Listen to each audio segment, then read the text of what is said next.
नमस्कार. जय शिवराय मित्रांनो. 14 मनूपैकी 7वा व्यवस्थित मनू हा सूर्यवंशाचा आणि सध्याचा मन्वंतराचा पर्वतक म्हणून पुराणात प्रसिद्ध आहे.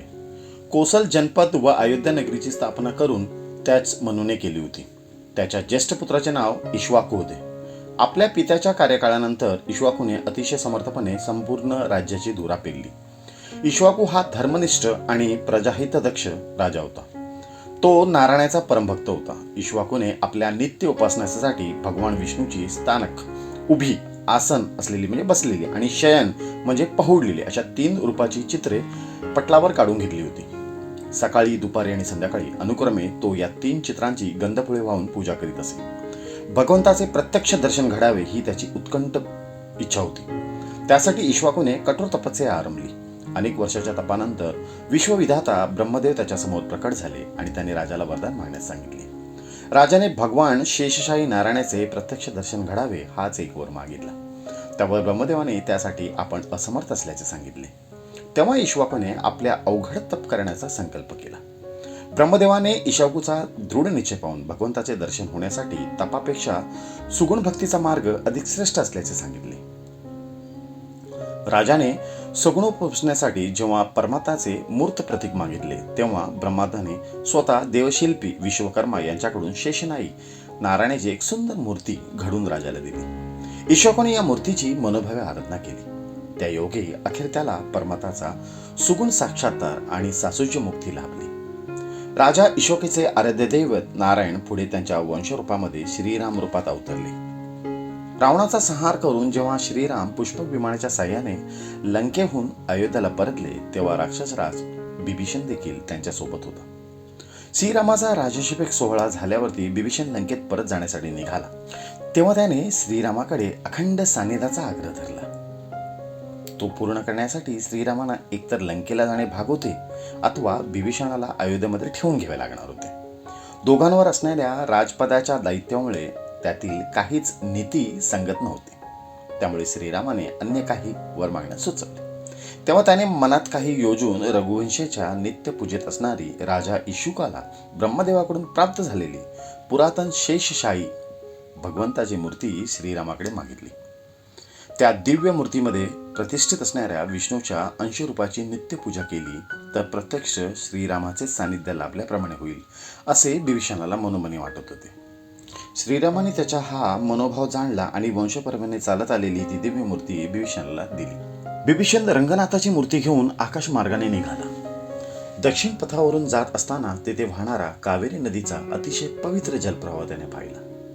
एका ठिकाणी जलप्रवाह दुभंगून तेथे एक दीप तयार झाले होते. या स्थळी थांबून कावेरीच्या प्रवाहात स्नान करून शुभभूर्त व्हावे अशी रंगनाथाची पूजा करावी अशी अनिवार्य इच्छा त्याच्या मनात उत्पन्न झाली. याचप्रमाणे त्या दीपावर तो उतरला. एका स्वच्छ केलेल्या स्थानी त्याने रंगनाथाची मूर्ती ठेवली. स्नान संध्या आटपून मूर्तीची पूजाही केली. तेव्हा तो लंकेत जाण्यासाठी मूर्ती उचलू लागला तेव्हा मूर्ती काही जागची हलेना. बिभीषणाने सर्व प्रयत्न करून पाहिले पण अवघे बळपणाला लावले असता मूर्ती मात्र हलू शकला नाही. इतक्यात आकाशवाणी झाली. त्यातून प्रत्यक्ष नारायणी, मला हे स्थळ अतिशय आवडलं आहे. मी आता इथेच राहणार. माझी कृपादृष्टी सदैव तुझ्यावर आणि तुझ्या राज्यावर राहील अशी ग्वाही दिली. हिरमुसलेला बिभीषण लंकेला परतला. कावेरी नदीकाठचे ते पवित्र दीपस्थान म्हणजेच वर उल्लेखलेले श्रीरंगम क्षेत्र होय. या क्षेत्री असणारी शेषशाही भगवंताची मूर्ती हीच इक्ष्वाकूला वर स्वरूपात मिळालेली प्राचीन मूर्ती आहे अशी येथील जनश्रद्धा आहे. नित्य प्रातःकाली चिरंजीव बिभीषण येथे गुप्त रूपात येऊन भगवंताची पूजा करून जातो असे मानले जाते.